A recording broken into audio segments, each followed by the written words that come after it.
Hello, എല്ലാവർക്കും എൻ്റെ വീഡിയോയിലേക്ക് സ്വാഗതം. അലക്സാണ്ടർ കിമൽ എഴുതിയ ഐ കനോട്ട് ഫൊർഗെറ്റ് എന്ന ട്വിൻ പോയംസ് ആണ് ഇന്നത്തെ എൻ്റെ ടോപ്പിക്. സെയിം ടോപ്പിക് ഇന്നലെ ഇംഗ്ലീഷിൽ കവർ ചെയ്തിരുന്നു.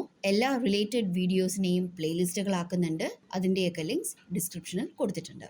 ആദ്യം നമുക്ക് പോയിറ്റിനെ കുറിച്ച് നോക്കാം. അലക്സാണ്ടർ കിമൽ 1926 പോളണ്ടിലാണ് ജനിച്ചത്.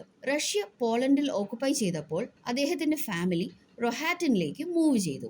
ജർമ്മനി റൊഹാറ്റനെ ഇൻവേഡ് ചെയ്തപ്പോൾ അവർ ഗെറ്റോയിലേക്ക് മാറ്റപ്പെട്ടു.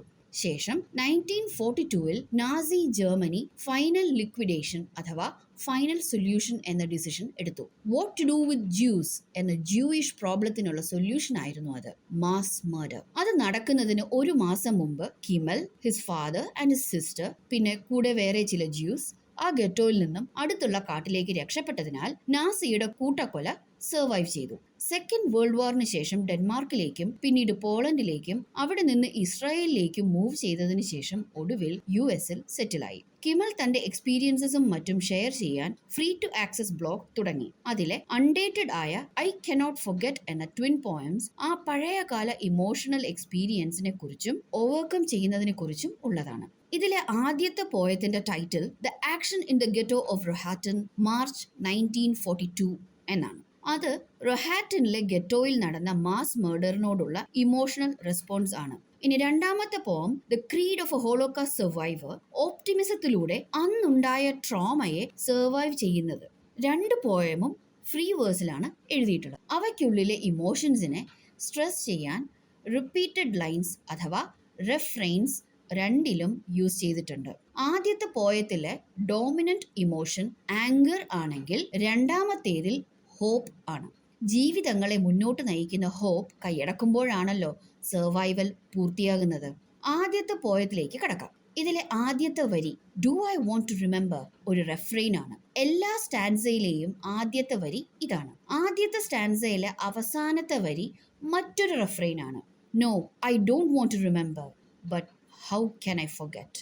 അവസാനത്തെ ഒഴിച്ചുള്ള എല്ലാ സ്റ്റാൻസകളും ഈ വരിയിൽ അവസാനിക്കുന്നു. ഇവിടെ ഈ ആദ്യത്തെ സ്റ്റാൻസയിൽ നിന്ന് തന്നെ പോയറ്റ് ഉപയോഗിച്ചിരിക്കുന്ന സർക്കാസം നമുക്ക് കാണാം. ഇതിൽ ദ ആക്ഷൻ എന്ന് പറഞ്ഞിട്ടുള്ള മാസ് മർഡർ നടക്കുന്നതിന് മുമ്പത്തെ ഗെറ്റോയിലെ ഒരു ചിത്രം കാണാം. പീസ്ഫുൾ എന്ന വാക്ക് ഇവിടെ ഐറോണിക് ആണ്. സംഭവം നടക്കുന്നതിന് മുമ്പേയുള്ള ചിത്രം വേദനിപ്പിക്കുന്നതാണെങ്കിൽ ശേഷമുള്ള ചിത്രം ചിന്തിക്കാൻ പോലും പറ്റാത്തതാണ്.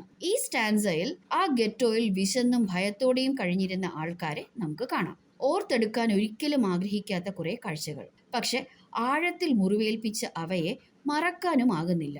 ഈ ഫ്രസ്ട്രേഷനാണ് കിമൽ തന്റെ റെഫ്രെയിൻസിലൂടെ പറയുന്നത്. ഇവിടെ അടുത്ത രണ്ട് സ്റ്റാൻസ കാണാം.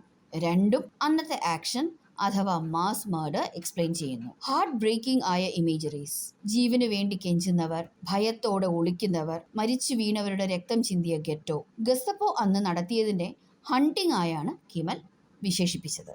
ഇവിടെ നിങ്ങൾക്ക് അവസാനത്തെ രണ്ട് സ്റ്റാൻസ കാണാം. ഇതിൽ ആക്ഷന് ശേഷമുള്ള ഗെറ്റോ ആണ്. ചുടുചോര മഞ്ഞുരുക്കിയ ആ രാത്രിയുടെ സർവൈവേഴ്സിനെ മൂൺ ലൈറ്റിൽ ഉറ്റവരെ തിരയുന്ന ഫേസ്ലെസ് ഷാഡോസ് ആയാണ് ചിത്രീകരിച്ചിരിക്കുന്നത്. അന്ന് മരിച്ചവർ മെമ്മറീസ് എന്ന പെയിനിൽ നിന്നും രക്ഷപ്പെട്ട ലക്കി ആയ ആൾക്കാരാണ് എന്ന് ലാസ്റ്റ് സ്റ്റാൻസയിൽ കിമൽ പറയുന്നു. പോയത്തിന്റെ എൻഡിങ്ങിലേക്ക് അടുക്കുമ്പോൾ കിമലിന്റെ റിസെന്റ്മെന്റ് ആൻഡ് ആംഗർ കൂടുന്നത് നമുക്ക് കാണാം. Last line no I have to remember and never let you forget. ഇവിടെ എത്തുമ്പോൾ ആംഗർ പീക്കിലെത്തിയതായി നമുക്ക് പറയാം. നേരിട്ട് അനുഭവമില്ലാത്തവർക്കും വേദന തോന്നാം, പക്ഷെ അവർക്ക് മറക്കാൻ എളുപ്പമാണ്. ലോകം ഇതൊന്നും അത്ര വേഗം മറക്കരുത്. മറക്കാൻ കിമൽ അനുവദിക്കില്ല. അതിനുവേണ്ടി മാത്രം ആ കാലത്തെ ഓർത്തെടുക്കും. ഇത് പറഞ്ഞാണ് ഈ കവിത എൻഡ് ചെയ്യുന്നത്. ഇനി the creed of A holocaust survivor എന്ന രണ്ടാമത്തെ പോയത്തിൽ കിമലിന്റെ ഓപ്റ്റിമിസം നമുക്ക് കാണാം. ആദ്യ പോയത്തിലെ ആംഗർ നാച്ചുറൽ ആണ്. രണ്ടാമത്തെ പോയത്തിൽ ചോയ്സ് എന്ന തീമുണ്ട്. പാസ്റ്റ് ട്രാജഡീസ് ഓർത്തിരിക്കാതെ മുന്നോട്ട് നോക്കാനുള്ള കിമലിന്റെ ചോയ്സ്. ഐ ഡു ബിലീവ് ആണ് ഈ കവിതയിലെ റെഫ്രെയിൻ. ആ ബിലീഫ് നല്ലൊരു നാളേക്കായുള്ള ഹോപ്പാണ്. കിമലിന് ഹാർട്ട് ബ്രേക്കിംഗ് എക്സ്പീരിയൻസസ് ഉണ്ടായിട്ടുണ്ടെങ്കിലും മനുഷ്യനിലെ നന്മയിൽ വിശ്വസിക്കുന്നു എന്നാണ് ആദ്യ സ്റ്റാൻസയിൽ പറയുന്നത്. ഇനി രണ്ടാമത്തെ സ്റ്റാൻസയിൽ മനുഷ്യന്റെ രണ്ട് ചോയ്സസിനെ കുറിച്ച് പറയുന്നു. ദൈവം ലവ്, ഹാർമണി ആൻഡ് ബ്യൂട്ടി എന്ന ബ്ലെസ്സിങ്ങും envy, hatred and prejudice എന്ന കേഴ്സും മനുഷ്യന് തന്നു. ഇതിലേതെടുക്കണം എന്നത് മനുഷ്യന്റെ ചോയ്സ് ആണ്. ദൈവത്തിന്റെ ബ്ലെസ്സിങ് ഉൾക്കൊണ്ട് ജീവിക്കുന്നതാണ് നമുക്കായി സുന്ദരമായ ഈ ലോകമുണ്ടാക്കിയ ക്രിയേറ്ററിനോട് നന്ദി കാണിക്കാനുള്ള ഏറ്റവും നല്ല വഴിയെന്ന് കിമൽ മൂന്നാമത്തെ സ്റ്റാൻസയിൽ പറയുന്നു.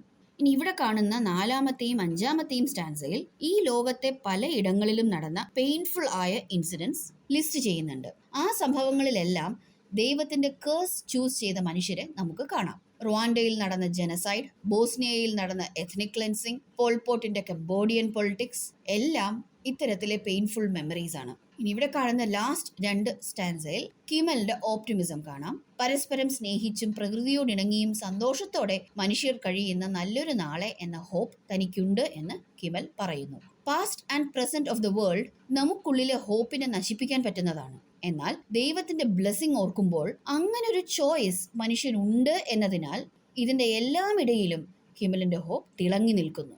ഇതോടുകൂടി ഈ ടോപ്പിക് ഇവിടെ അവസാനിക്കുന്നു. ഈ വീഡിയോ ഹെൽപ്ഫുൾ ആയി എന്ന് തോന്നുന്നുവെങ്കിൽ ലൈക്ക് ചെയ്യുക. Subscribe and click on the bell icon for more of my videos. Thank you.